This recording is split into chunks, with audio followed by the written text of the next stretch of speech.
Hello and welcome to tonight's patron community stream.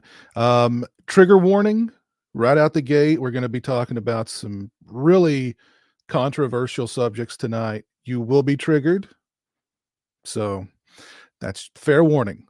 Fair warning. If you've not voted in the poll, please do so, because we're going to dive into that here shortly. But I hope everybody's doing good tonight. Let's see who's with me so far here. We've got Chris. What's up, Chris, from Germany? How's it going? Movie Madman, hello. The Daily Ghost. What's up? JS. Sam Thomason. Captain Halloween, Keith. Keith, you're going to have to get your butt in here on one of these sometime soon. There's Orc. What's up, Orc? Thaddeus, hello. Ending, hello. Robert Long. How's it going? Jeff Ganaw, howdy. How are you? Brian Trash, what's up? There's Chris, Dr. CZ Death. How are you? Zombie 7979. All right, cool. All right, let's go ahead and let me introduce you guys to the beautiful people who have joined me tonight so far. Joining me first, making his first appearance on a patron stream, it is Slasher Home Video. How's it going, man? Hey, pretty good. How about you? Doing good, man. Thanks for joining us tonight. My pleasure. Yeah, right on, man. Good to see you. Glad you're here. Appreciate it. Yeah, it's nice to talk to you for the first time. It's a little weird. I'm nervous, but well, don't get too starstruck. I put my gold-plated pants on like everybody else, Well, I mean, I stare at your poster every night, so. Well, that's okay. We're we'll just pretend like we let's just move on. All right. But thanks for being here, man. No problem. Yeah, right on. Also joining me tonight, a true celebrity in his own mind, Griffin. How's it going, Griff? How are you? Hello, everyone. He's rocking the shades as usual. Yep. He's just that cool, He's just that cool. Totally. I mean, I left mine in the car, or else I'd put mine on too. Man. So I feel lonely. Yeah, it's lonely at the top. So,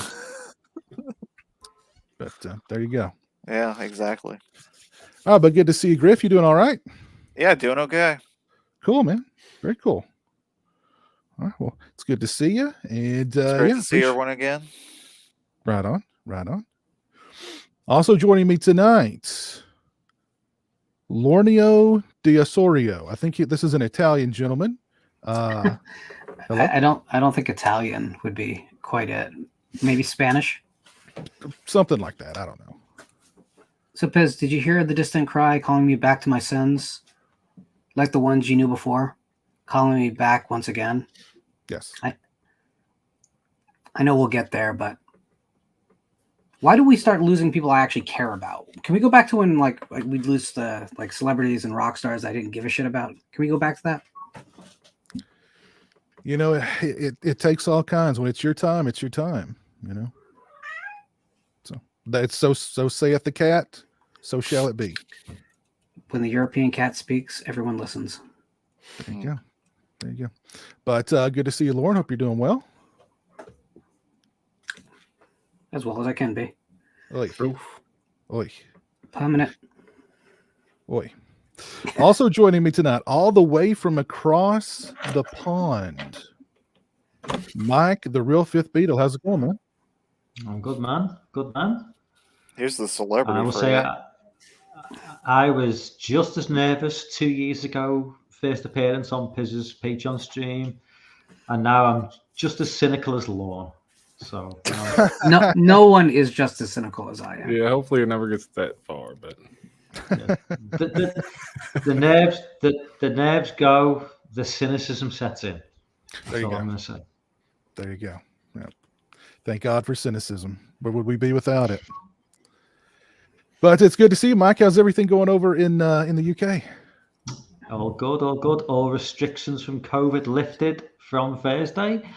So we are completely COVID free.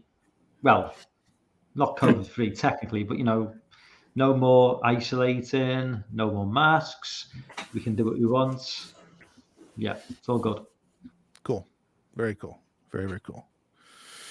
All right. I think we may have a couple of more people joining us as the show goes on. I see Jonathan in the chat. Jonathan, if you want to hop on, man.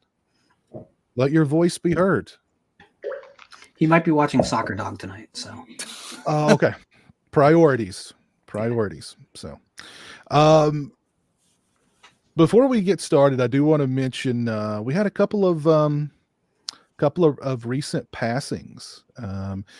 Alice, Sweet Alice, which is one of my favorite. I guess it's a pseudo slasher kind of movie.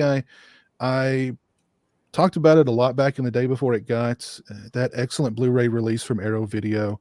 It was kind of obscure there for a really long time, and then once that Blu-ray came out, it really seemed to kind of catch on and gain a whole new audience. But the writer and director of Alice, Sweet Alice, Alfred Soleil, recently passed away. So, R.I.P. Rest in peace. to Mr. Soleil. Yes, if you've not seen Alice, Sweet Alice, by all means, go and check out Alice, Sweet Alice. It's got an excellent Blu-ray release from Arrow Video. I think it's on Shudder. Maybe is it on? I think it's on Shudder. It used to be, but definitely go and check it out. It's definitely worth it. And we also lost. The news just broke tonight. Screaming Trees frontman Mark Lanigan has passed away. So if you grew up during the grunge era, I'm sure you're aware of Screaming Trees and Mr. Lanigan. He had a very distinctive vocal style, and he worked quite a bit with Queens of the Stone Age. I know him and Greg Dooley did a record together, at least one, or if not two records together. I believe that was called the Gutter Twins. But yeah, really talented guy, and unfortunately gone. Another one of our, I used to say, like, if you, when I think of the voices of my generation, I think of, like, Lane Staley and Kurt Cobain and Chris Cornell, and you know what I mean, those guys. And Mark Lanigan would be in that pack, and most of those guys are gone now. So sucks. Yeah, it's so weird to me because I was into what we'd call grunge before grunge was happening, when it was just part of like college rock in general. It wasn't its own subgenre yet. And when Andrew Wood died, I remember it wasn't terribly shocking because he wasn't a superstar or anything. The Mother Love Bone had sold records, but it's so weird that right as alternative and grunge was finally coming into the mainstream, Andrew leaves, and it kind of sets this template, whereas it feels like, I don't know, it's like we have to feed the gods, these frontmen of all these bands from this scene, and we've lost too many. There's a few of them still out there, Mark Arm is still with us, so maybe it's Mudhoney's time to finally get the acclaim they deserved. Maybe Tad can be something for finally. I was going to say, what happened to Tad? Well, they had the one college rock hit before the scene broke, Locust, right? And that was pretty much it. Mm-hmm. Yeah. But for all the Sub Pop Years fans out there, it's a dark day. Yes, Sub Pop. Oh my God. Yeah, jeez. Still out there, but now putting out bad, like, shoegazer indie stuff.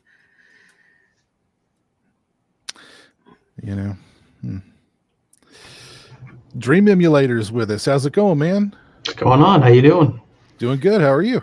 Good. Thanks for having me.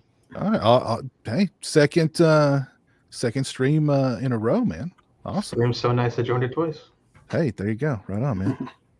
JS mentions that Alice, Sweet Alice is on Tubi. So there you go. On Tubi for free. Can't miss that. Because when did you Piz, when did you finally originally see Alice, Sweet Alice? Oh goodness, it was on VHS. I rented it from the video store, so I mean it's been a while. It's been a while. It was a fairly early title that you could buy on VHS at a reasonable price. I remember it being probably around '88 or so. It being a big deal. You could walk into stores and find it, which is so ironic because then it became like in the digital era such a difficult film to really get a decent copy of. Mhm. But it was something I owned really early on VHS and wore that damn tape down to the last magnetic image on it. So Mhm. Yeah, there's a lot going on in that movie. You can't. It's slasher It's also kind of. I would connect it more with like Don't Look Now than like a traditional slasher movie. But a lot going on there. So some creepy subject matter going on there too. Definitely fits in with things like the original Black Christmas better than the actual slasher genre. Yeah, I would agree. Pretty good whodunit. Mhm. Makes a perfect pairing with another film that came out just a little before that. One of Alfred Hitchcock's last films, Frenzy, would be a perfect pairing for those two. Mhm. I thought you were going to say Family Plot, and I was going to have to come up and slap you around. No, I'm all about that Frenzy though. Okay. But all right, let's talk about some. Let's move on from the sad stuff and let's talk about some really serious, hard-hitting issues here. Okay, this is a subject, again, trigger warning. Some people are going to be very, very triggered by this topic, so you've been warned. Pineapple on pizza, yay or nay? What say you, Slash, your home video? Nah. No? No. I mean, maybe with Canadian bacon or ham, but not just pineapple. Okay. That's Okay. nasty. Okay. That's one nay. What do you say, Griff? I've had it once, didn't care for it, so no. Nay. Okay. Oh, that's two nays. Okay. Dream Emulator? Yeah, like with ham or something, for sure. You need the salty and the sweet. You can't do just pineapple. That's insane.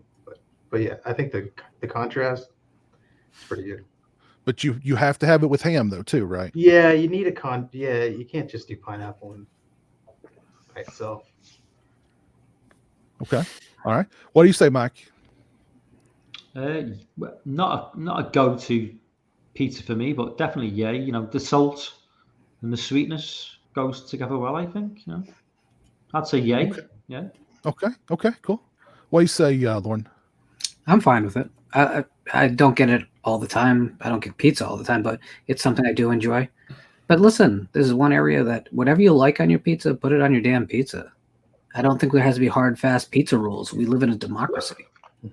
Nah, man, there are rules. No. I'm slightly concerned with what Lauren's putting on his pizza. I'm slightly concerned. You know, it's funny. There's a pizza shop around here that actually serves Slim Jim as a topping. Ooh. It's not really great, but you have to get it when you see it because how can you not order it? You gotta try it. You've definitely got to try They it. buy apparently all they do is buy the thick one and just slice it. You know, so it's a little bit smaller than pepperonis, but they're on there. Not One great. of these? The thing. Yeah, exactly one of those, I think. Savage size? Oh man. Snap into a Slim Jim. Yeah, there can also be. There's one of the few products that can be found both in a grocery store and in an adult bookstore. So there you go. How Lauren knows that? I don't know. Let's look at bookstores. I guess. Let's look at the poll here that I posted. 58 votes so far. Yay with 45% and nay with 55%. So right now the nays are winning. I have actually never tried pineapple pizza because I'm not a fan of pineapple. I love pizza, but I don't love pineapple. What's your go-to pizza toppings? Just I'm fine with just good old pepperoni. Jeremy's been on what he calls a veggie pizza kick lately, which is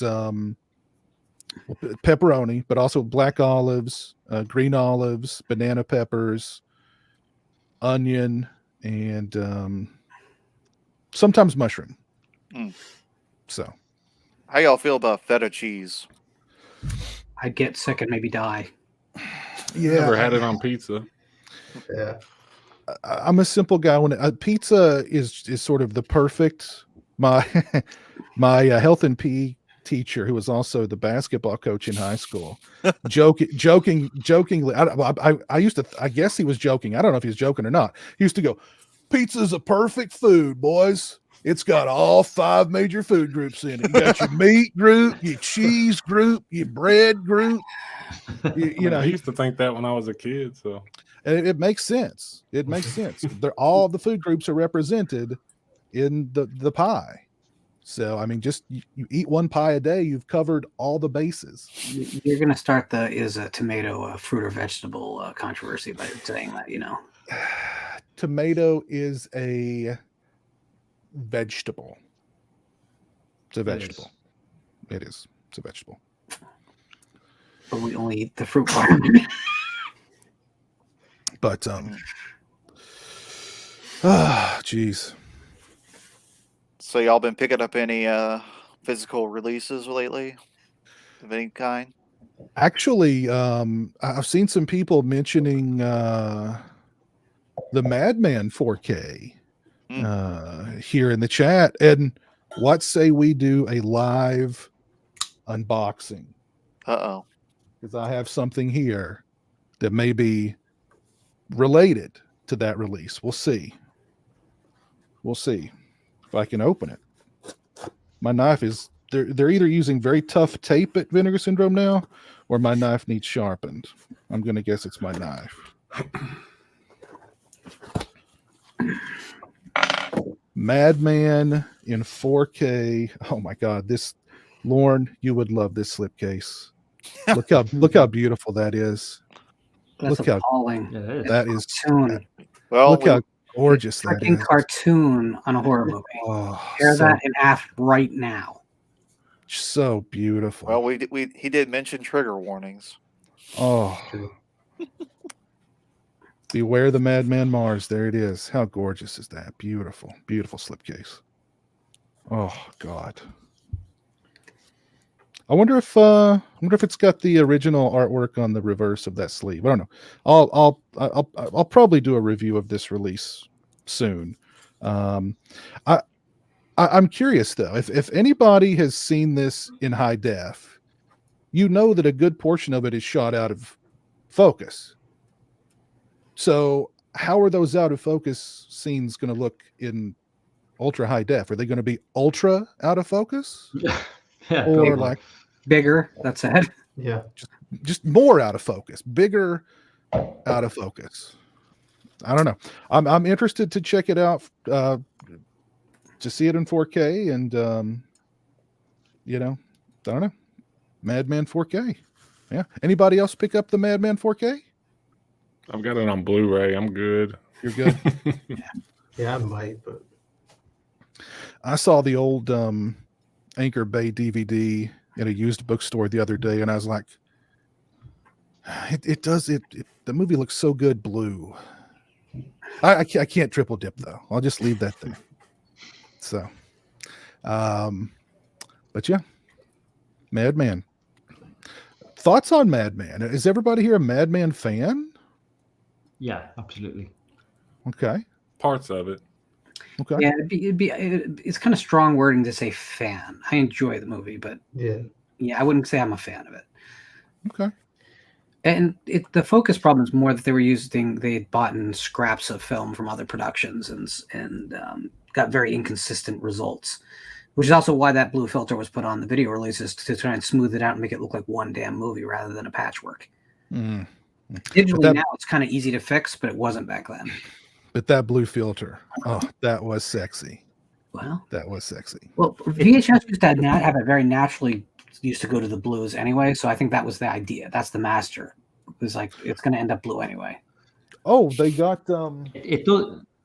they actually got Galen Ross to do an interview on this. So that's pretty interesting. It does kind of suffer from being based on the Cropsey legend, when a year previously a way better film based on the Cropsey Legend. I love Madman, but The Beheading is a way better film than Madman on the same legend. So I mean, I agree. Madman is like a perfect slasher movie to me. I love it. But The Burning, I mean, but I like Madman a lot too. I love the lady in the film who is just like the whole time, you know, like even when she dies, she's like, you know, I don't know. That's acting. How's it going, Jonathan? Doing well. I was actually just watching that Madman in 4K. Okay, cool. Yeah, I think your audio is actually coming out of your webcam and not your microphone. Thank you for catching that. Can't have that. Yeah. I'll mute you until you get it fixed. Thank you. Cliff Booth is saying I Madman is cool, and he's right. That's the better film. I Madman is cool. Although I didn't get the Scream Factory Blu-ray. I decided to just stick with my old DVD. It's good. It's stable. It's a lot more stable. I don't know if it's any richer because the film was never a visual masterpiece, but I think that I Madman is a great counterpoint to Candyman because they kind of tell the same story. Right. But they take very different approaches. I think that movie needs to be a lot better respected. Yeah, it's just not got the recognition I think it deserves. That's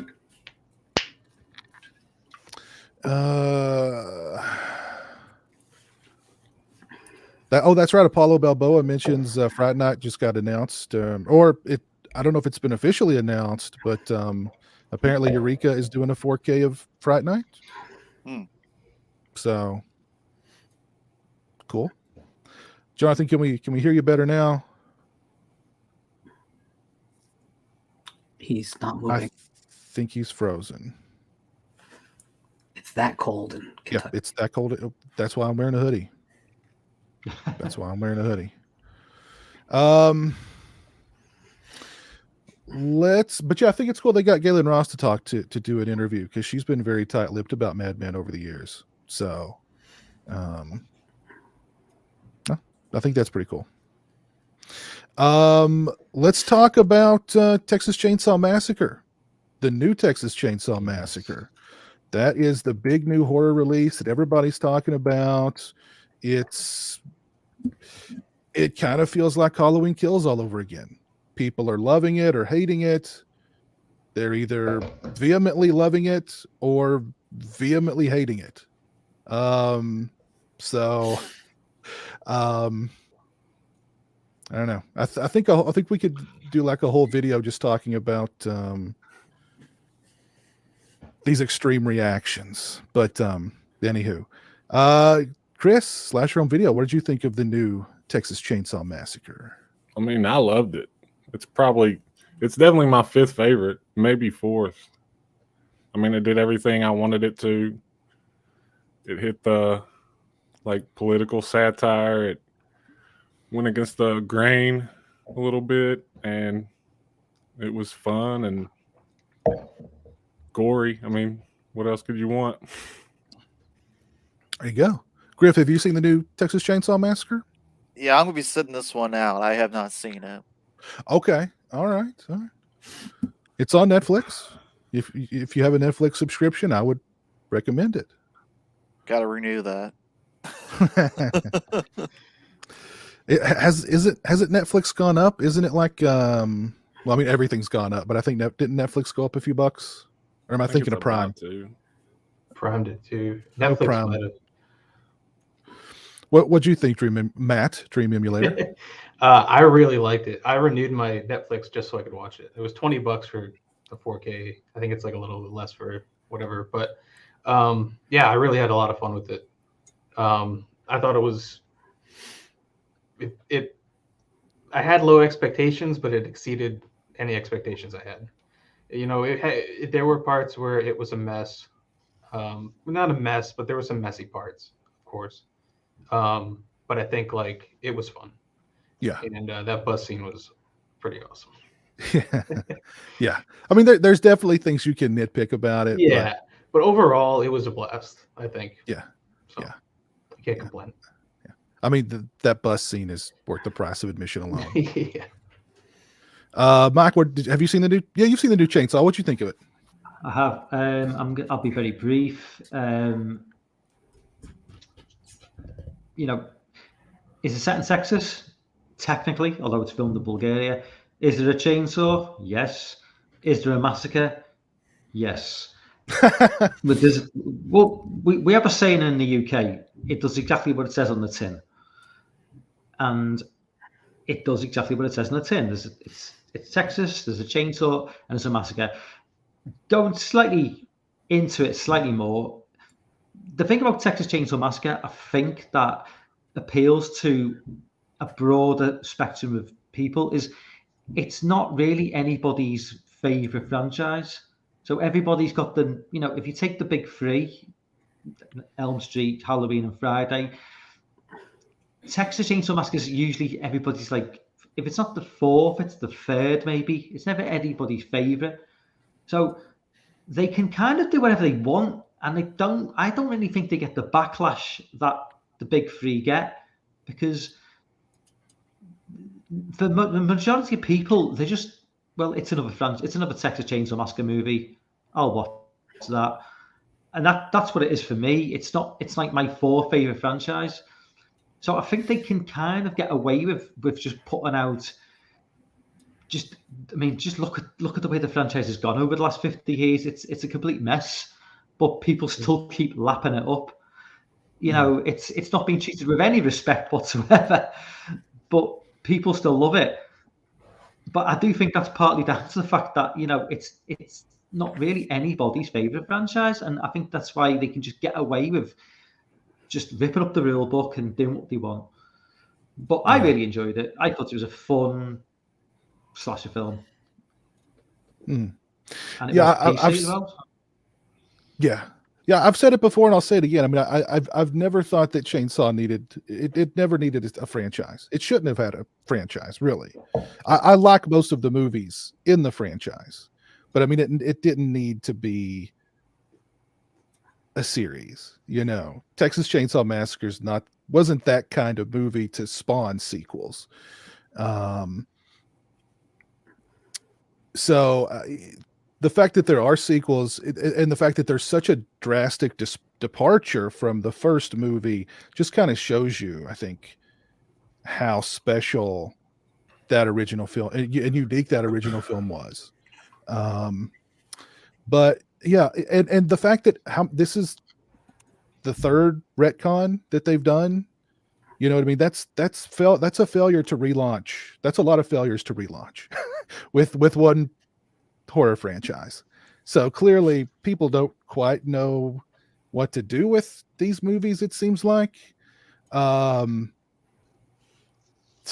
yeah, I thought for this one, the 8th sequel, I had a blast with it. Like you said, Mike, it's everything that you saw on the cover said it all. You don't need to go to Texas for a Chainsaw Massacre. You can go to Bulgaria. You know what I mean? The fact you said the 8th sequel, that says it all. Yeah. 8th sequel. It's like,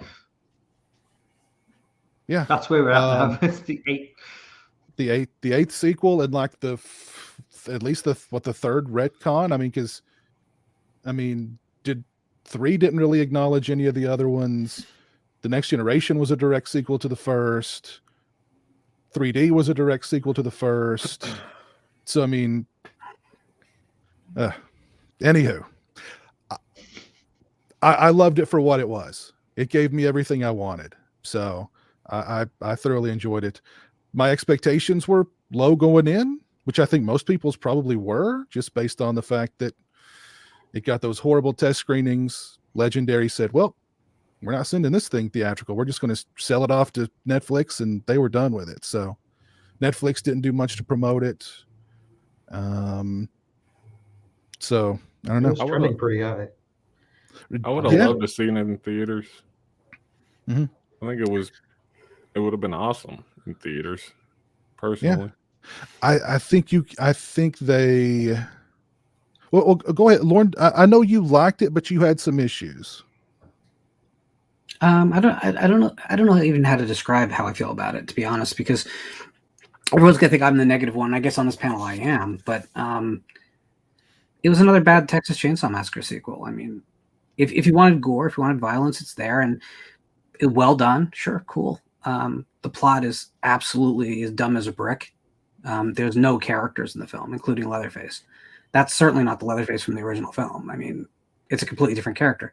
So if you view it just as its own thing, I guess as a dumb slasher, which the original film is not a slasher, that's basically the problem with all the sequels, is they've been trying to turn this series into something easy to market, which the original film was not. And if the original film was released today, it'd probably fail miserably because it's not marketable in a 30-second ad that you can throw on YouTube.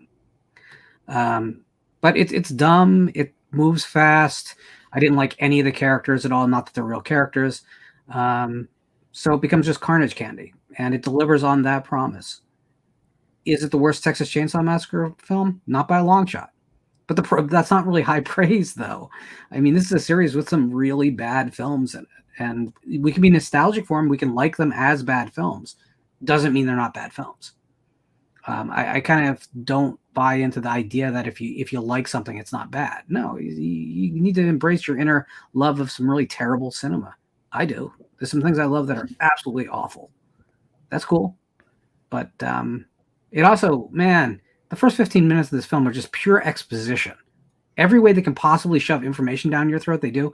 And I don't even get that because the title of the film gives you all the backstory you need. There's nothing else you need. I think there were some serious. I think after those test screenings, they definitely backed off of some of the political stuff. And I think that might be part of the reason why the movie's only like 70 minutes or something like that. It seems very brief. Like it's just boom, boom, boom, boom, boom, chainsaw dance, and we're done. Well, that's probably a good thing. But it's funny though. This has nothing to do with the movie itself. It's the reaction to the movie that I think is kind of fascinating. Everyone's reading what they want the political message of this film into the film. And it's funny because, I mean, I have my thoughts on it, but I don't want to share. But everyone is reading what they want. If they want it to be anti-woke, they're making an argument for that. If they want it to be socially conscious, they read that into it. And the film doesn't commit to any of its ideas. It introduces things and just like lets them die on the vine to get to the next scene. So it doesn't really have any messages. It just throws a bunch of things out there and just lets them go. I think it had some pretty clear messages. I thought it was pretty centered. I didn't think it picked a side really. It might have leaned towards one, but I don't really want to go into the full discussion of it for reasons. Yeah, but I get that. But either way, the message defeats itself. Which, if that was the idea, then it needed to be a lot better done. But like I said, the writing was just crap. And if you look at who wrote the film, filmmakers wrote this film, not an actual writer. And that's probably the problem there, is that you get people who are visual storytellers, that's great, but they're not so good with plot and dynamic and character, which is the problem here. But I want to, Piz and I did say this when we spoke privately or messaged privately about it. The one thing I will say the film does right, that almost every horror film does wrong, people don't die immediately from their wounds in this movie. And I was really thankful about that. It goes too far at one point with one character, but the truth is most people don't get stabbed once and just immediately keel over like in later Friday the 13th sequels. That's not reality. When you die from blood loss and inflammation, which is what happens with stabbings and that kind of thing, it is not a short ordeal, unfortunately. So I kind of like that people endured horrific wounds, but still had a little bit more to do in the story. That I thought that was decent.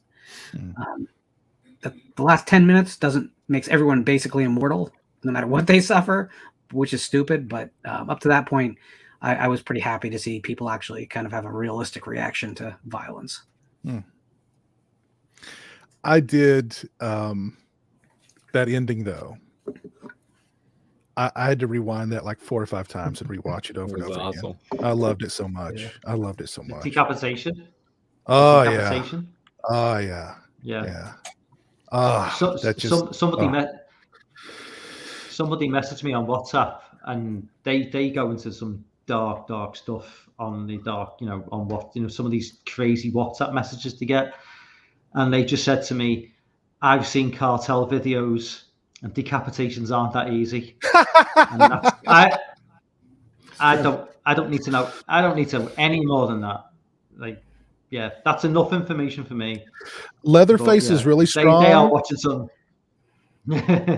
Leatherface is really strong. Those blade, that chainsaw blade was really sharp. Just one, and it was done.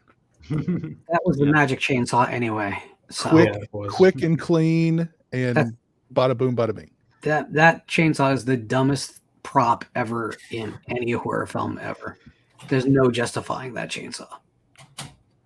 Except they wanted to do the big John Wick scene where he, retrieves his weapon. That's all that was. It was they did all that for a John Wick reference. I did like that though. I did like that though.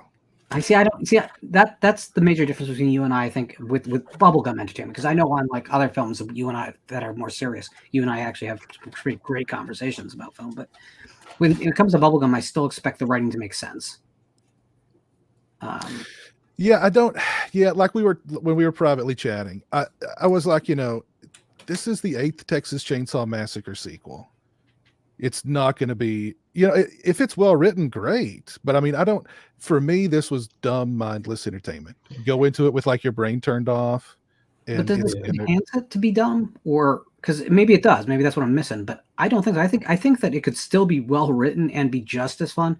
And then you wouldn't have to kind of look at it as kind of a guilty pleasure. I wouldn't look at this movie as a guilty pleasure. I mean, I legitimately really like this movie to the point it's Matt, I know you were going to say something. I'll get to you in a minute. That's okay. But I do want to mention like some of the responses from people that I've received to my review. And one response was odd. The person said, "There's no way you really like this movie. You're only giving it a good review for likes and views." I don't think that's true. And it's like, because there's a huge, like, I couldn't even like wrap my mind around that. But yeah, it's like, it's there has to be an ulterior motive for you to like. I dislike this movie so much that for you to like it, there has to be an ulterior motive. Well, didn't that happen with Halloween Kills and a bunch of YouTubers? Like some guy was claiming that anybody who said they liked the movie were in Blumhouse's pocket.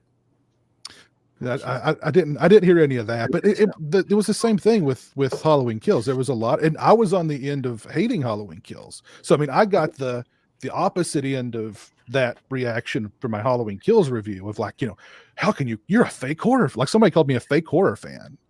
I remember I literally got hate mail messages like sent to me, like saying that like they called me like a Democrat. Like one message was like, "You're a Democrat." It's like, what does that have to do with anything? I hated this movie, but that makes me a Democrat. So yeah, the reactions are I don't know. Like I said, I think you could do like a whole video just talking about like what there's something in the air today that just, if you don't agree with me 100%, one of us has got to go. There can be only one. You know what I mean? We've got to go Highlander. And it's all excluded middle, right? You can't kind of like something or kind of dislike it. You have to be full on. Mm-hmm. Yeah. I've got to say, Piz, whatever everyone's opinion is on Chainsaw Massacre, I'm just quickly jumped on your channel to look at the channel, the views for your review. It's got 4K views in a few days. This film is resonating amongst the community big time. You go on anybody's channel, the Chainsaw Massacre reviews are getting big numbers. For whatever whatever people's opinions are on this film, it's generating a lot of publicity. I mean, 4K views in a couple of days. I mean, you know yourself that they're good numbers. That's Mhm. that's the Netflix effect, though. I mean, Well, I mean, it was trending. I mean, Texas Chainsaw Massacre was trending. Leatherface was trending. And one day for a short time, Toby Hooper was trending on Twitter. Toby Hooper was trending on Twitter. He's been dead for how many years? You know what I mean? I was like, holy shit, Toby Hooper's trending. I Is, think is, Grab a is Dr. he not Pepper. dead? Did they find him somewhere? That the death was a hoax? You know? Please let Light that up- be the case. Light up a joint in Hooper's honor. Matt, I want to get to you, but I want to give a shout out to my buddy Nico for the $5 super chat. Thank you, sir. Can't be with you live, but we'll hang with my fave peeps and Piz later tonight. Thank you, Nico. Appreciate that, man. But what were you going to say, Matt? Oh, I was just gonna say I do agree with a lot of what Lauren said. And I went into it. It makes me wonder if I liked it so much because my expectations were so low. Mhm. You know, that I kind of can forgive a lot of the problems it has. Because I did find myself as I was watching it being like, okay, this is kind of weird. This doesn't make sense. I don't like this. But I did have fun with it, and I think it's a fun movie if that's what you want to get out of it. But I do agree with like a lot of what Lauren said. But I don't know. It just makes me wonder. You know, like, am I just happy that it's not Next Generation or something? As long as it's not leather, I think. Well, I mean, I like Next Generation, by the way. Take offense to that. I mean, I do too. To be honest, I mean, it's barely a Texas Chainsaw Massacre, but it's Matthew McConaughey with That's true. remote control legs. You know, I mean, how can you not love that? So I don't know.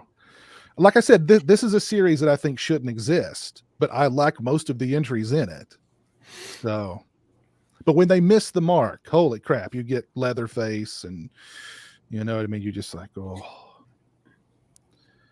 So, I just wish there could be a Texas Chainsaw film that's not just about Leatherface anymore.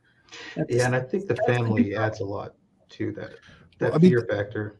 Toby Hooper's original, what he wanted to do for a sequel was an entire town of Sawyers, not a family of Sawyers, an entire town of Sawyers. And you know that never happened, of course. But I mean, I think that could have been an interesting idea. I think they kind of borrowed a little bit of that for like the remake, because there's quite a lot of Sawyers in that, or Hewitts in the remake.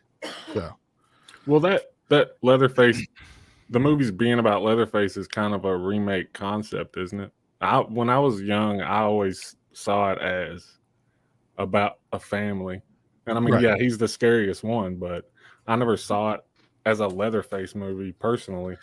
the first two movies are movies about family, really. Even though the zany second one's about family. Yeah, the poster. There you go. Awesome post. The second film is like a reaction to Reagan America, the nuclear family thing. Yeah, The third one has a family, but it's really, it's weak. I don't know. There's stuff with there's stuff with the family, but it's really Leatherface. You know what I mean? Although some of the stuff, the guy who works at the gas station, I love that guy. He's so funny when he's cutting up the porno mag. He's like, "Oh, we used to have a good time." Alfredo. Alfredo, that's it. Yeah. Or he's like dumping the body into the body parts into the lake, and he's like, he holds up the head. We used to have a good time. We don't have a good time no more. And he throws her head in. I don't know. That just kind of tickles me. But yeah. Loki Vision Films, thank you for the $5 super chat, sir. I don't understand why when people don't like a movie, they get so angry. If you don't like a movie, that is okay, but don't waste the energy hating it. LOL. There you go. There you go. I think you might misinterpret what goes online as true anger, though, too. Well, yeah. Some people can get seemingly very, very angry. Like, I should go back and read to you guys. Well, I don't think I could read it. The channel would get banned. The one piece of hate mail I got, because the guy wrote like 3 paragraphs of like, you know, he hated me, he hated everybody on Region Free. He singled out several people on Region Free, how much he hated them. Let it all out.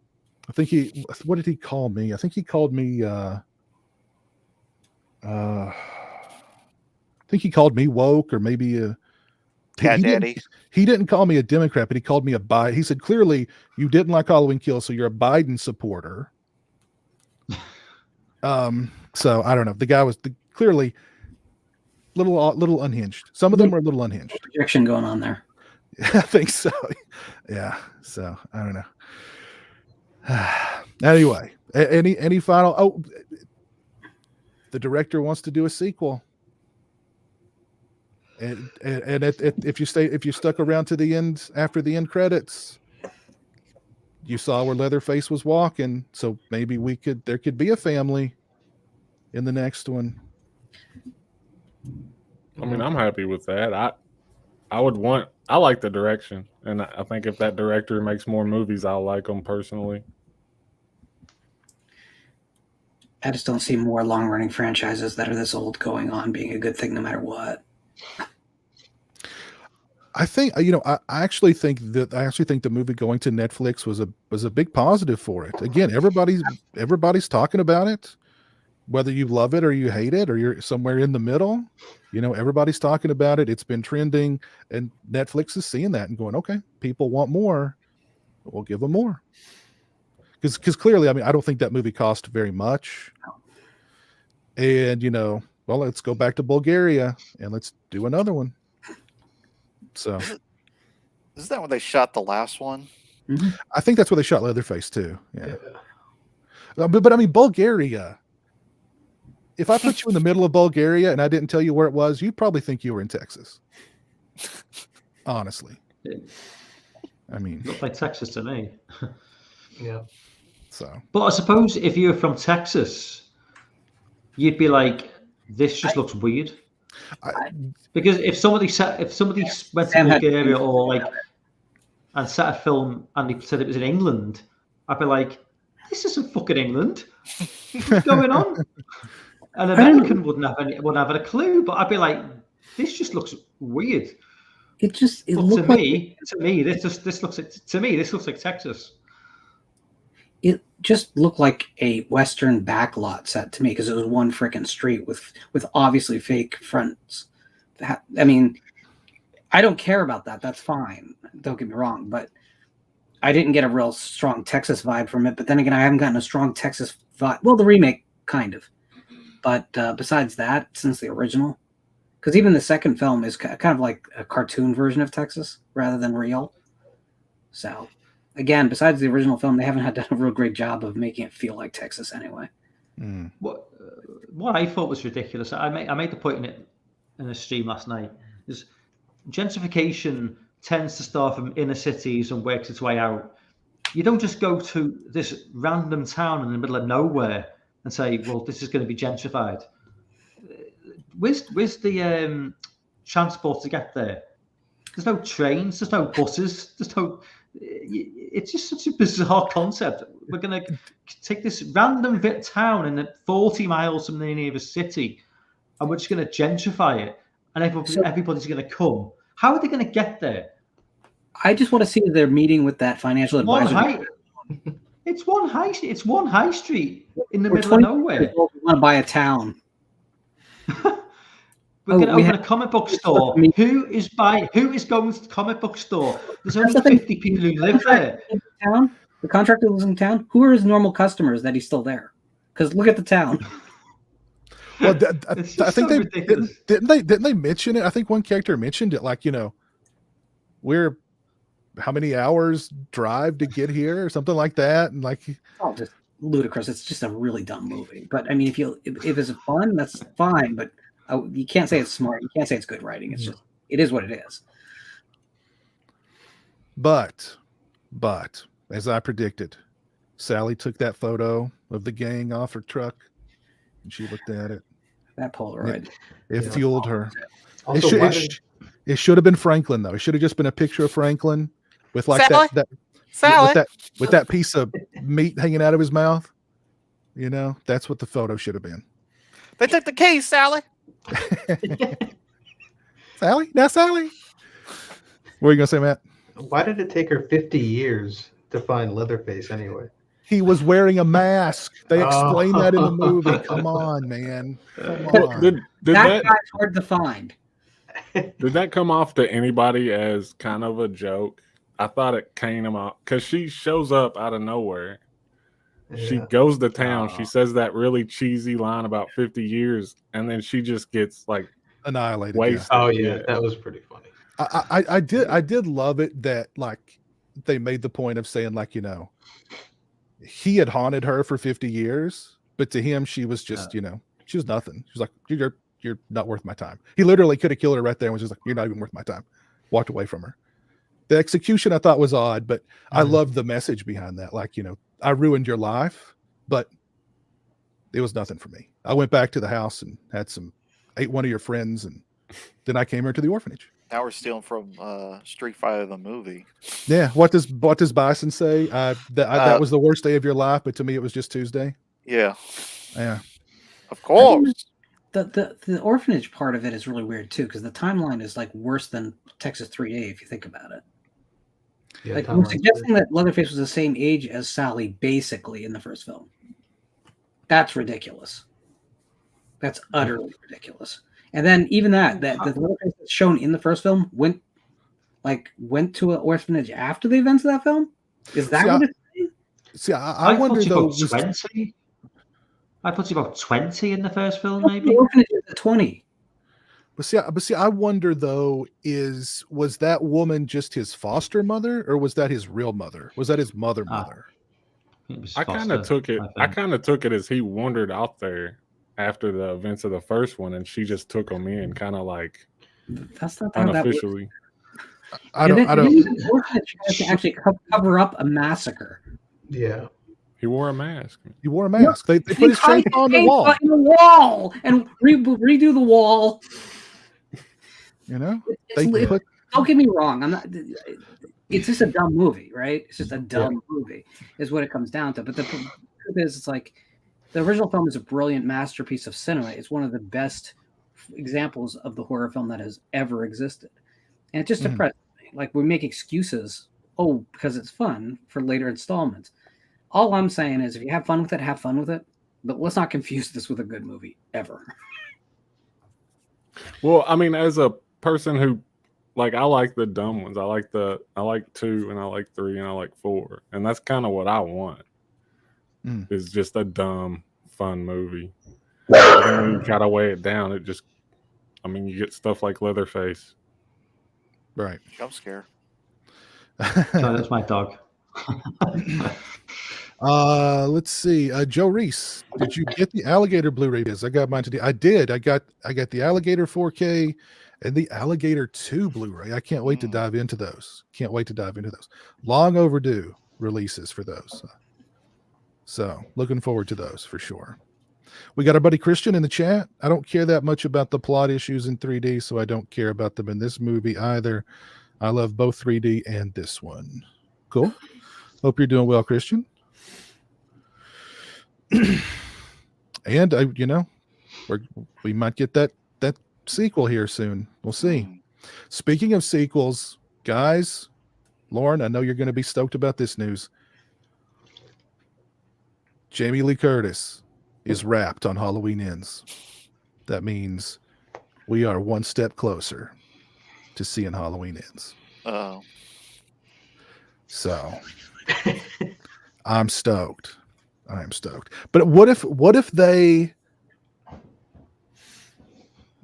I'm gonna go into this movie with super high hopes. Super high hopes. I think they're gonna right the ship here, and I think this is gonna. I'm saying it right now. I think Halloween Ends is gonna be really good. I'll say it. I may have to eat those words, but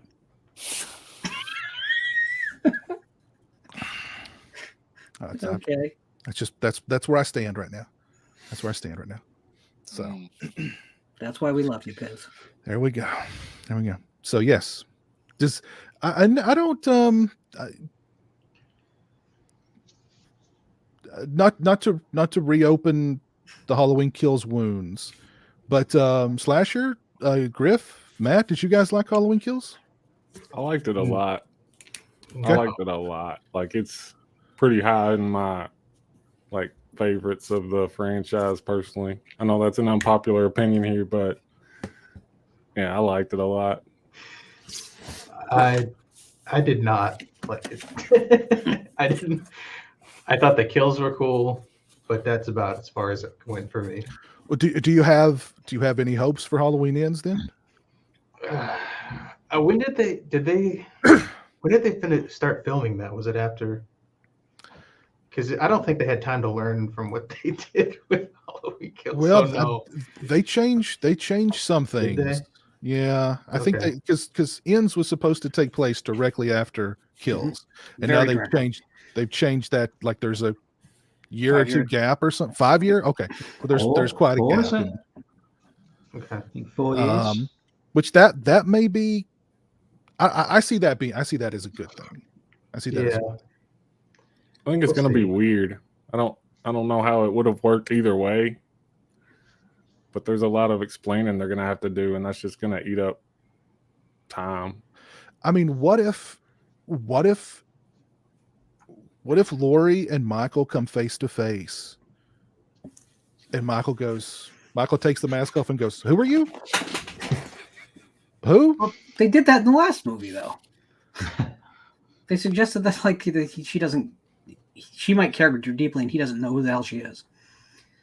But that needs to be Laurie needs to go. Wait a minute, you don't, Yeah. and then just like walk off a cliff. The only way this thing is going to turn around is if they just go completely not give a crap, and just have. They actually gave a crap? No, clearly. OG Michael Myers, Rob Zombie Myers, and this one all come together and fight each other. That's it. Because at this point, it's that dumb. So whatever. If they pull a Rob Zombie's Halloween 2 and just go balls to the wall crazy, I'd like that. I'd be all for that. Just do that. Go. I want that white horse back. I want the white horse back. Oh my God. I want a Sherry Moon Zombie cameo. So Yes. Jamie Lee Curtis should kill Michael Myers once and for all, and then the white horse should that's run into the screen and trample her to death. Yes. Then the horse stands up in bad CGI, curtsies to the audience, and it's over forever. I love it. But Two thumbs up. I don't Cue know if- Dragula. I was going to say the movie needs to end with a Rob Zombie song. It should be though never going to stop, because this series is never going to stop. You know, It it's better never. stop. Somebody mentioned this to me or shared some tweet with me about how somebody at Universal said this is the final Halloween. It's like No. this forget it, but that's not happening. I give them 3 years and they'll have something else out there. I still think they're going to do. I think they're going to do their Halloween 3 movie, and then they'll reboot it. So give them like 5 years. There'll be more Myers, no doubt about it. Mark my words, it's going to television next. Yeah.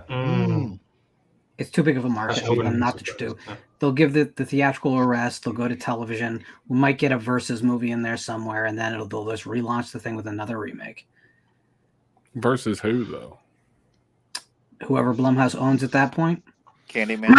Freddy? Could be Jason, could be Freddy. You know, Oh, please be. Whoever Mrs. Blumhouse Voorhees. owns.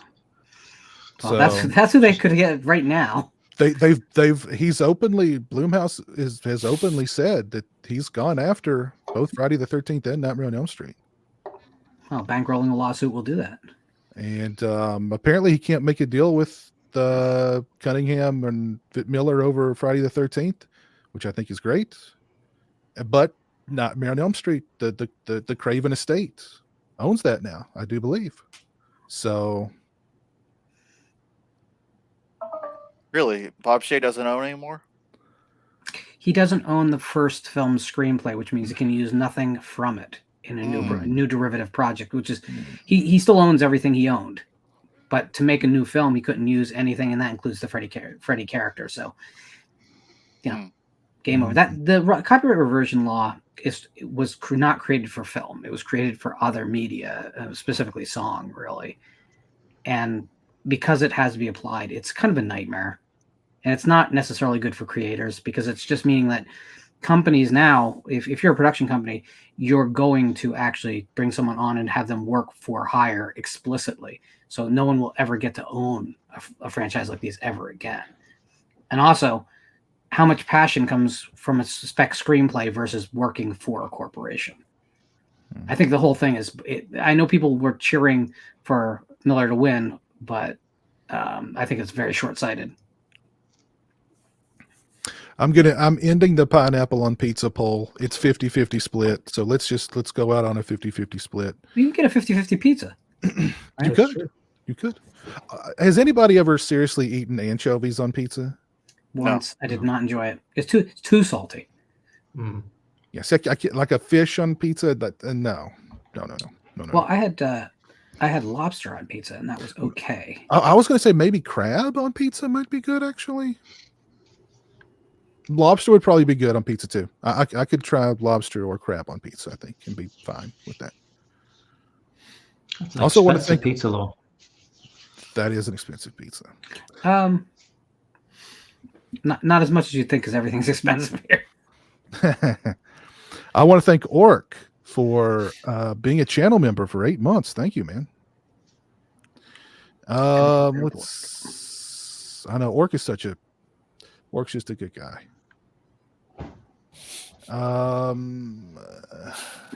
Let's talk about an original IP that's currently in theaters. The Cursed. Has anybody gone out to see The Cursed? Tomorrow, hopefully. Okay. Don't know anything about it.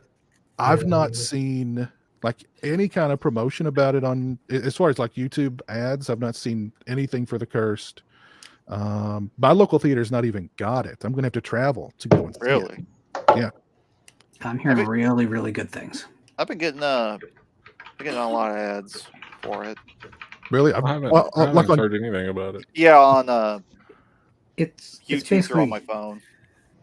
It's very much a American Brotherhood of the Wolf type of a film, but with supernatural, like true supernatural. So I mean, I'm down. It's definitely different than what's been on the market. So has it? Because I know it came out last weekend, right? Has it? It's semi-wide. Oh, semi-wide. Okay. Is it doing anything at the box office? Let me. No. Yeah. Let's see. It's not in the top 5. So. But again, semi-wide. That's gonna cut in. Yeah. So. Yeah. I don't think AMC really bit, and that's the big one nationwide. So. It's not AMC. I don't think they bit. They might in specific markets, maybe they did, but they didn't do it nationally because that's like a third of the market now in America. So, Regal bought into it, Cinemark bought into it, and there aren't mom and pops worth of crap anymore. So, which is where this film would have in years gone by like thrived probably. Yeah, I mean, I've only heard from one person who said that they saw it, and they said that they liked it. So I think that's a good thing. I encourage everyone to try and go out and see it. Original IPs are the future, not these legacy titles. I'm actually going to try and go watch 2 original IPs this weekend: The Cursed and Studio 666. That one looks good. The Foo Fighter Dave Grohl Possession film. So. I mean, when does X come out? Doesn't X come out soon too? Second week of March, I think. Okay, cool. That looks good. Looking forward to that. And the Batman. Jeremy wants to go watch the Batman now, so that'll be. You're gonna need a catheter for that. I know. I'm gonna have to wear an adult diaper to get through that. 2:55, 2 hours and 55 minutes. Oof. Then add on to that the 40 minutes of trailers and commercials you're going to have to sit through beforehand. That's all. That's an all day. That's an all day event right there. Is this like another? Is this like another origin story though? No, it's year one. It's like, or no, it's not an origin story, but it's early in the Batman's year 1, year 2 career. Yeah. So thank God for that. No, we don't need it anymore. We know that origin. Yeah. We know that origin 3 story. hours though. I know that's What happened to the that's good old days? I mean, You don't 2 think hours there'll used to even be be the one go-to. flashback? Oh, sure. Yeah, I mean, sure. There'll be some kind of flashback. There'll be some kind of mention of the parents and whatnot. They should just screw with the audience and just do the Spider-Man origin in a flashback and just insert it and just like because we've all seen both of them so many times. Just throw it in there and have people have a what the fuck moment and be happy with it. Yeah. So there's a lot. There seems to be a lot going on in it. You've got the Riddler as one villain. You've got the Penguin is in there. You've got Catwoman in there. Rumors are the Joker's going to be somewhere in there. Apparently, I don't know. So I don't know. We'll see. I mean, Jared 3 Leto hours. Joker though. 3 hours is a lot of time to fill. Mm-hmm. So I don't know. We'll see. This might not be what Warner Brothers thinks it'll be, though. I mean, it is a big investment of time, but it's also like we've had so much Batman in the last 10 years. I don't know if there's a pent-up demand like they think. Historically, I mean, Batman sells tickets. You know? I'm not saying it's not going to do sales, but I think that for the kind of investment they must have made in this thing, yeah, I don't know that the paydays look. Yeah, is the demand there? I don't know. That's a good question. Maybe if they, I mean, there seems to be excitement for it, but I mean, I don't know if people are chomping at the bit to see it, and that might be because again, we've just had so much Batman and so many different. I mean, because it doesn't seem like all that long ago Christian Bale was Batman, and then we had Batfleck. It wasn't. And then the problem. Now we've got Bat Pattinson. So I mean, it almost seems like there was a Batman in between too. Because I think didn't Michael Keaton come back to do Batman for something? Like maybe he's doing that for the new Flash movie.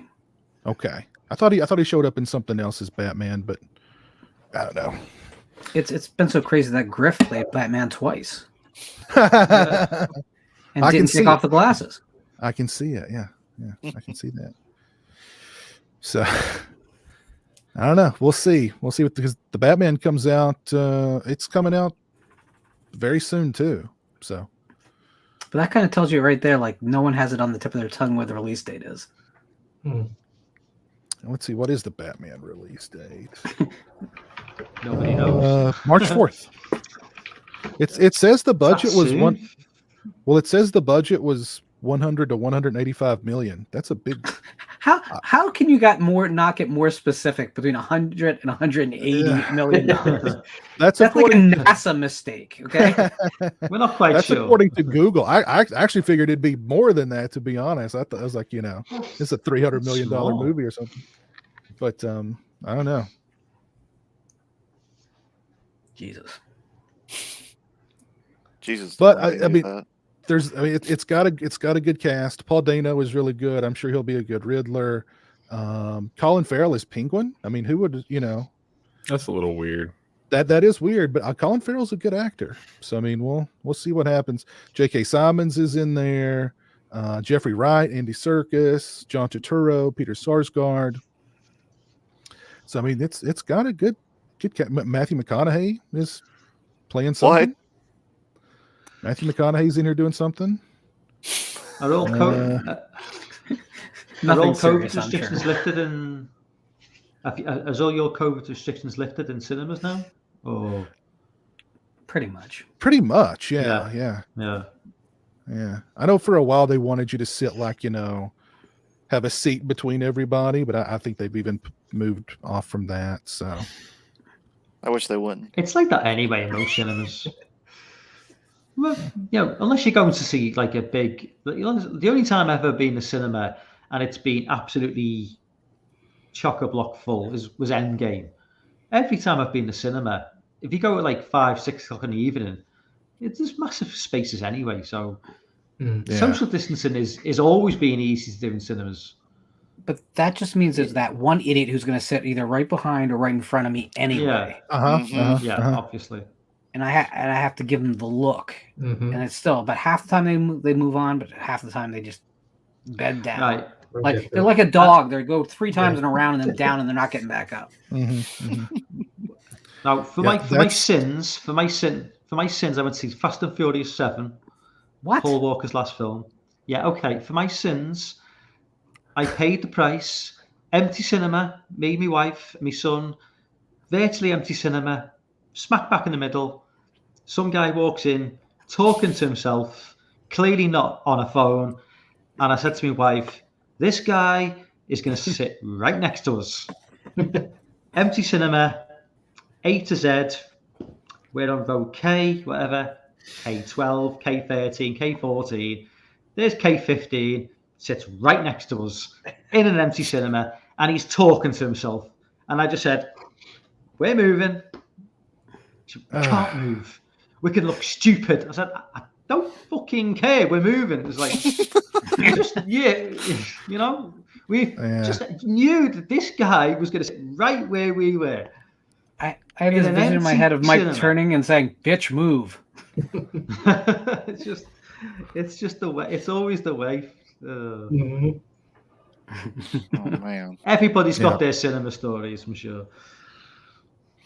Yeah, I always do the matinees, but yeah, it seems like even if the theater is completely empty, they'll come right in and sit down directly behind you. Like, oh my god, really? Like you can feel them breathing down the back. Yes, of the neck, watching the movie. They're always eating something too.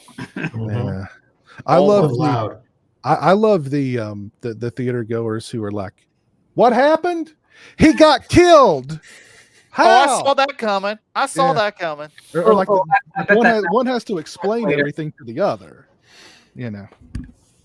See, he likes this character. He doesn't like this character. It was like a minute long. Is that the girl from Stranger Things? I think it is. I think that's the girl from Stranger Things. Look, she's gonna fight the big lizard. Isn't she darling? Lord have mercy. Yeah. Anything else on your all's mind for tonight? Anything else you wanna discuss? Any topics? Anything going on in your hearts? Any feelings you want to get out there? Now's the time. Let it out. I watched a movie. Sorry. No, go ahead. Go ahead. No. I had nothing to say. Carry on. All right. I was just gonna say I saw a low budget slasher movie recently called Last of the Grads. Has anybody seen that? No, I've never heard of that. It's really funny. I thought it's almost like a Lifetime movie, but with hard R gore. Okay. It's not a great movie, but it's a funny movie. Okay, I see you. Here. It's long. It's 2 hours almost, which is 2021. ridiculous. But if you can get past that, it's pretty entertaining. Well, I guess I could ask, have you guys seen anything else good lately? That's usually how we start the show, but we went right over that. I watched Saint Maud today. Oh, thoughts? I really liked it. I wasn't sure what to expect. I didn't know anything going into it. But yeah, I thought it was pretty good. It took me by surprise, I guess. Wasn't what I was expecting. Yeah, that very good movie. Yeah, very good movie. Anybody else see Mike? Have you seen The Cottage, Mike? The Cottage? Yeah, the movie that I reviewed recently. Oh, I've not. No. Okay. I'll have to try and check that out. I've been going through a bit of an old school slasher, trying to catch up on the films I've not seen. I did see Girls' Night Out from 1982. Thought it was absolutely atrocious. one of the most boring slasher films I've ever seen. I did watch the new not the Candyman from last year. Finally got round to watching that. It was decent, I was never the biggest fan of the original, so this was never going to win me over too much. But it was an entertaining 90 minutes. But yeah. I recently revisited Let's Scare Jessica to Death. Any fans of Let's Scare Jessica to Death? I love that movie. Great film. I forgot how good it was. But such a strange movie. That's like part art house 70s movie and part 70s horror movie. It's so, yeah, but it's, yeah, I just the lead actress Zora, I forget her name, but so good. So good. But that's one I would definitely recommend. Great double feature with Carnival of Souls.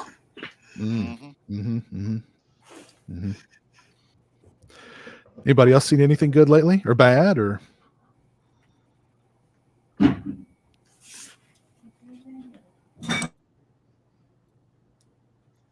Nope. No. That's a no. I've been mostly rewatching old stuff lately, so Same. Yeah.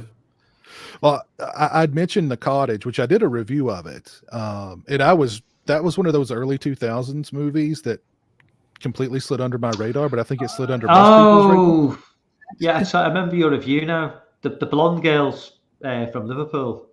Yeah, that's right. Yep. Yeah, Yeah. yeah. She was in like a soap opera from like the late 90s, and then she became like a fashion model, and then she was like a kind of like what you call an it girl. She was like going out with footballers, and she kind of just fell into like movies. I don't think she did a single thing after that film. But the fact that the guy from King Kong, oh, what's his name? Andy Serkis. Andy Serkis. The fact that he was in that film was because he's like quite, you know, I'm not saying it was a bad film because I've not seen it, but you would like really seem to like it. But he's kind of like gone on to become like a pretty big deal, Andy Serkis, and you know, it's surprising that he was actually in this film, to be honest with you, because I say it's a film that even I wasn't really aware of. You know, it just flew right under the radar for me. Yeah. And for a UK horror film, I'm usually quite on top of, you know, British horror films, but that just completely flew under my radar. You should check it out. I really liked it. It's yeah. I won't go It's, too. it's twisty. It's definitely twisty. Yeah. But for that time period, it came out about the same time as Severance, which is a film I absolutely love. Severance is great. Yeah, so it's just hard for me because when I watch that, I'm like, I'd rather be watching Severance because it feels like the same time period. Dr. CZ Death, Chris, Mr. Sam saw the original Texas Chainsaw Massacre for the first time this week. Wow. When I saw that Sam posted that, I was like, and she married you? But tell us what your thoughts were, man. What'd you think of it? That I always envy those first. There's a lot of movies that, like, when people say they're going to watch them for the first time, like, I envy them, and Chainsaw's one of those. So I wish I had more blind spots because it would be great to see some of this stuff later in life for the first time. I almost feel like I wasted it on my youth in some cases. Yeah, I kind of agree. Yeah. Would it be the same though, watching it as an adult? Like, I watched Halloween as a 12-year-old, and it will never, like, watching Halloween as an adult, the 78 version, it would never have the same impact as an adult as what it did watching it as a kid. Like, 30 years of nightmares would never happen. You know, it's just. Sure, but I think that the slasher thing is a much more basic, primitive form of storytelling, mostly. Anyway, I'm thinking seeing The Exorcist for the first time at 12 versus seeing it with a little bit more maturity and a little better understanding of the themes and the weight of that film. I'm just interested to the person who sees it for the first time as an adult. They probably have a very different experience. I didn't see it until a couple years ago. The Exorcist. Yeah, me too, actually. Believe it or not. Yeah. See, I envy that because I think that's one of those films that, it scared me as a kid, but I think as an adult it would be a more meaningful experience. So, I mean, I envy you guys. I kind of think that too. Like, I think I could have appreciated them more if I saw them as when I was a little bit older. But, you know, I don't know. There's something about revisiting them. I think, like, I remember, like, I first saw Hellraiser. I was way too young to understand what was going on in it. Like, I was like, there's a skinned guy in the attic, and I don't understand what's happening here. What's with the and- flowers? Yeah, and then like rewatching it like a few years later, I was like, oh man, it was like watching it again for the first time. But I totally could understand, like, you know, you watch that movie at 8 years old and you're just like, this isn't Freddy, this isn't Jason, what's going on here? Why is You this know what I mean? woman killing for this guy? Yeah. What were they doing on that bed? So yeah. How's he walking around with only his skin?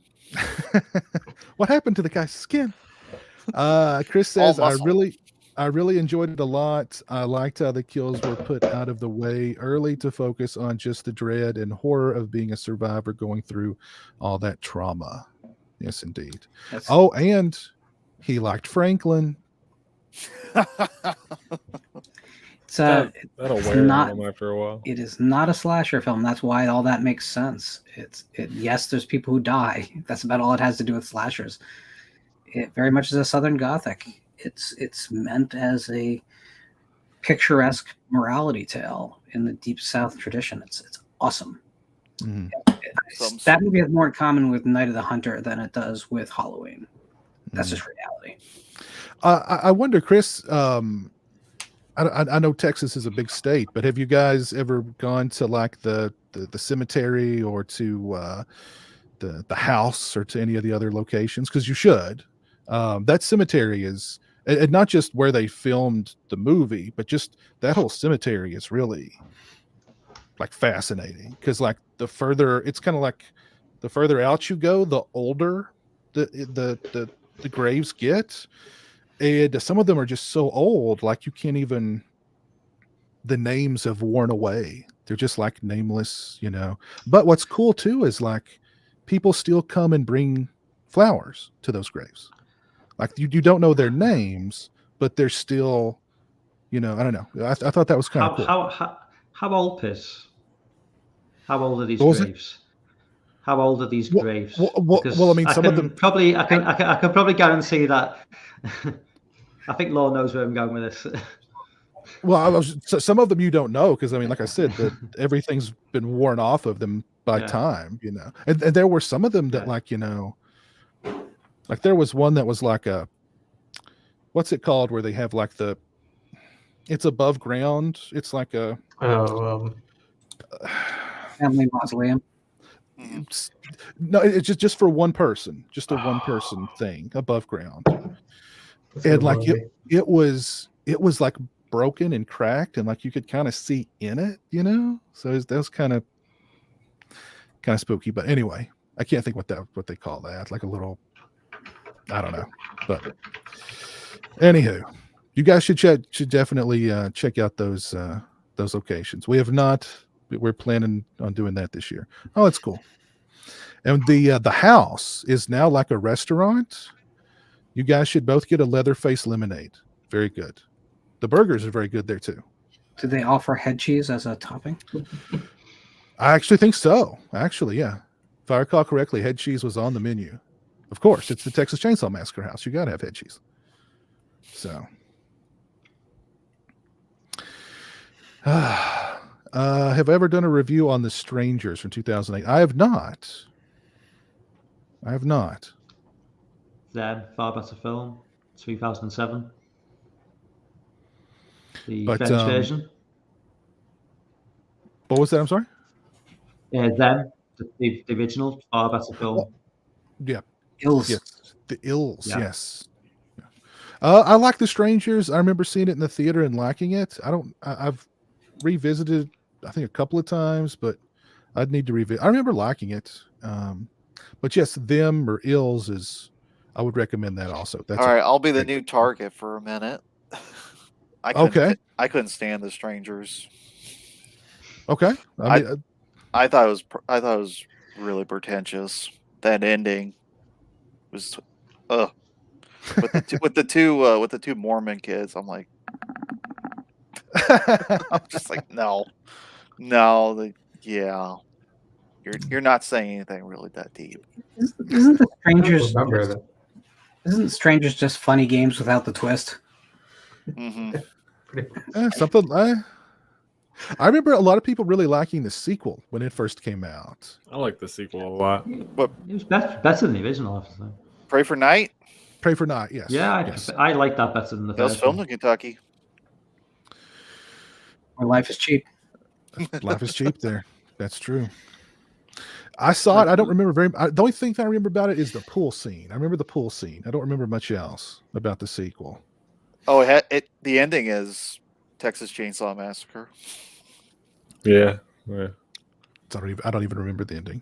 Yeah, it's the final girl gets in the back of a pickup truck.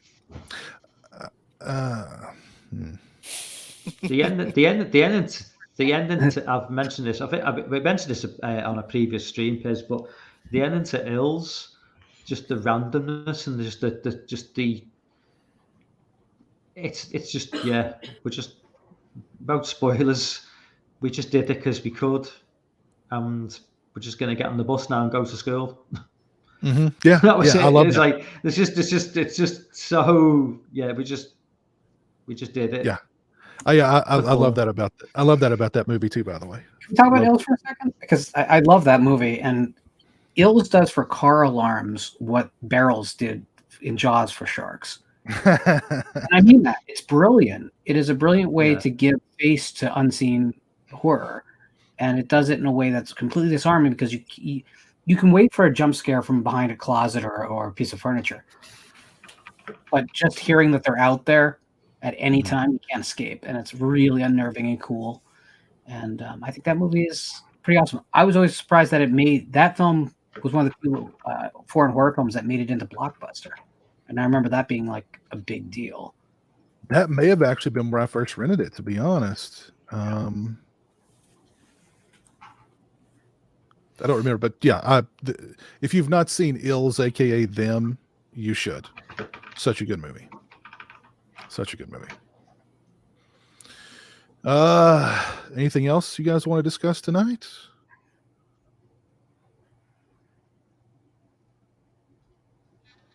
No.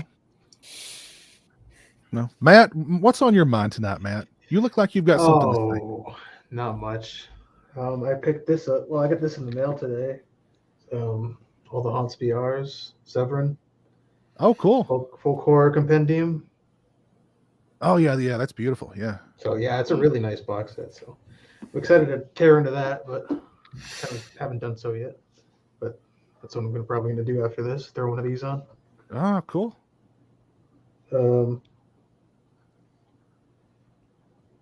Allison's Birthday, I think, was one I was wanting to watch. I don't know if you guys have seen that one. I've not seen Allison's Birthday now. I heard it's pretty good. I don't know. A lot of those I'm not too familiar with. So That's good. You get to watch them for the Yeah. first time. So, All right, I guess I'll show off my physical media. go ahead. Show it off. Okay, we got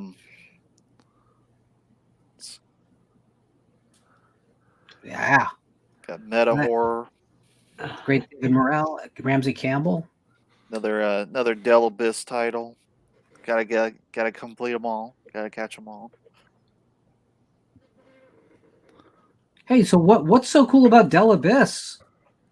It's this great line of horror books that was started in the 90s, and there's a bunch of voices that you should be reading, like That you should Brian visit? Hodge,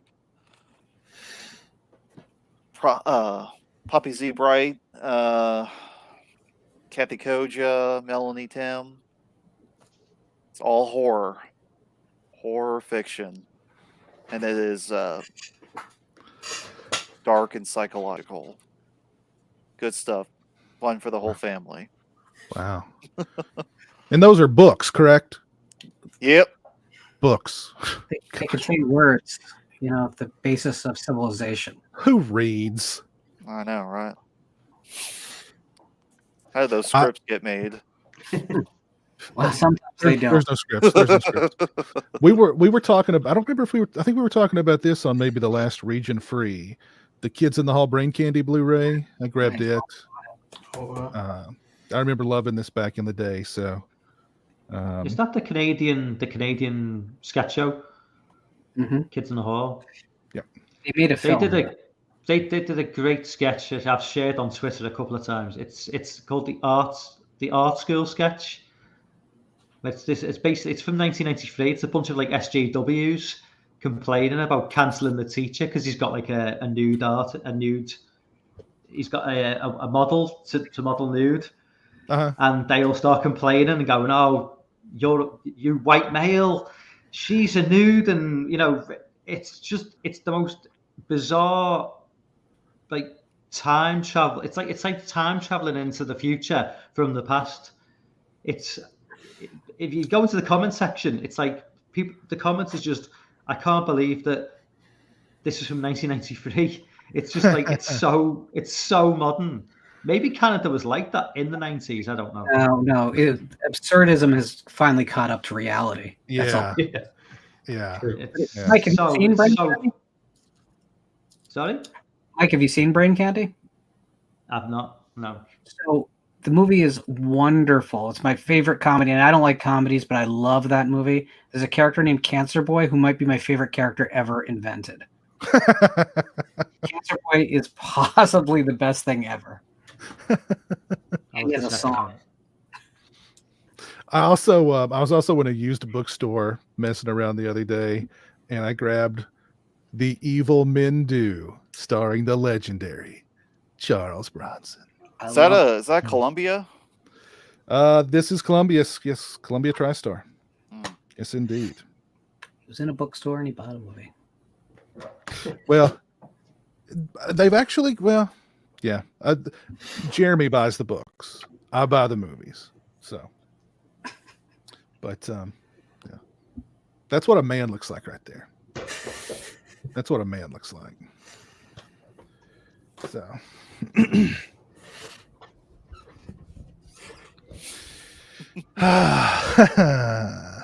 All right, well, I guess we can go ahead and call it a night. I know we've covered a lot of subjects in a really just a relatively short period of time, but yeah, we've had a lively discussion here, and yeah.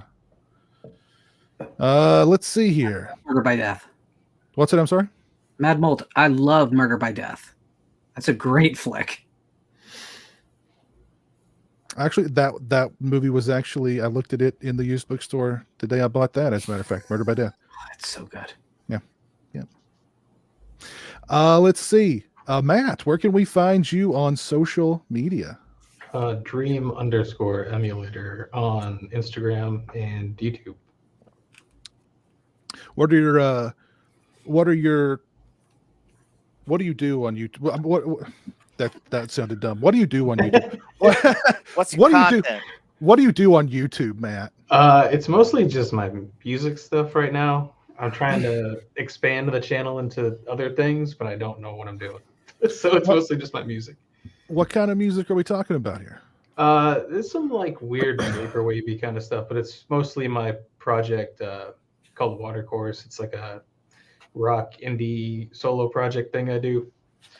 So I get a lot of that stuff up, some covers, guitar covers and stuff. Oh wow! I'm gonna check some of that out, man. Yeah, thanks. Yeah. Slasher Home Video. Where can we find you on social media? Just that I have a channel called Slasher Home Video. It's not consistent. It's a hobby I just do here and there. And other than that, I'm really not on social media. So. Okay. And with a name like Slasher Home Video, I'm going to guess your channel focuses on like gardening? Yeah. Okay. Yeah. Tomatoes. Oh gosh, that's my favorite. That's my favorite vegetable. I mostly just do like movie reviews just once a month or every 2 months or something like that. Mostly like indie stuff. Very cool. Very cool. Mike, where can we find you on social media? On Twitter, Real Fifth Beetle, and on YouTube, Real Fifth Beetle. If you're not already subscribed, do so. Live streams every week. So yeah, subscribe if you're not already. Yeah, I know, Mike, you're doing a lot of live streams, so it's good. Lauren, where can we find you on social media? At Lauren Dixon on Twitter. Visit by Voices 1 on YouTube, and you can always search me down on Amazon if you want to support me, because I don't ask for money anywhere else. Buy a book, people. Now, Griff, where can we find you? Wait a minute, Griff. Wait a minute. yeah. How am I just noticing that couch behind you? That is a killer couch back there, man. It's actually a chair. Whatever it is, I like it. I like it. Where can we find you on social media? At Grave Abyss at Twitter. On my Twitter handle at Grave Abyss. Yep. Okay. I'll get it right eventually. All right, cool. Let's do some shout outs here. Shout out to Loki Vision Films for the $5 super chat. Thank you very much, sir. Shout out to Nico for the $5 super chat. Appreciate that very much. And shout out to Orc for 8 months of being a channel member. Appreciate that, man. Brother Orc. Let's see who is still with us here tonight. There's Orc in the chat. We got Cliff Booth. There's Jamie. Hey, Jamie. The Daily Ghost. Brian Trash. There's my buddy Keith, Captain Halloween, who I keep trying to get to come on and join us for one of these. Mad Molt 69, Zombie 7979, Total Meltdown 2, Lawn Furniture. I love that name. I love that name. He's also a Charles Bronson fan, so he's clearly a man of good taste. Ali Hamoud. Barney Likes Beer. I like that name too. Jose Sanchez, Kevin Mishkowitz, Dr. CZ Death, Chris, Wise Guy 100, Blades, Tim Deerking. Let's see who else was still with us. I know DJ was here earlier. Robert Long, Dr. Strangelove, Joe Reese. Yeah, thank you all for tuning in, and thank you all for joining me tonight. It's always a good time hanging out with y'all and talking movies and just shooting the bull. Chris, of course, made his first appearance, hopefully the first of many. It was good to see Matt back again. Thank you. Glad to be back. Yeah, right on, man. Of course, Mike, Lauren, you guys, always appreciate you guys hanging out. Griff, he's kind of newer too, but he's up there doing his thing. With that, man, listen, you need to. That chair needs to be more over so it can be more prominently displayed. You should be. Why aren't you sitting in that chair? Oh, he needs to be from the side like those Magnavox commercials from back in the day. Yeah, like Tales from the World, this chair where he just sits and just regales us with the stories of his youth. Yes, I agree. Sipping on some bad cognac. There's no such thing as bad cognac. Come on. Oh, I disagree. All right. Well, you guys have a great night. Thanks again for tuning in. We'll see you again really soon. Mark your calendars for the 27th. I'm going to be doing a Bloodstream with Dave Parker beginning at 8 p.m. Eastern Standard Time. So be there for that one. Until then, take care, be well, and peace.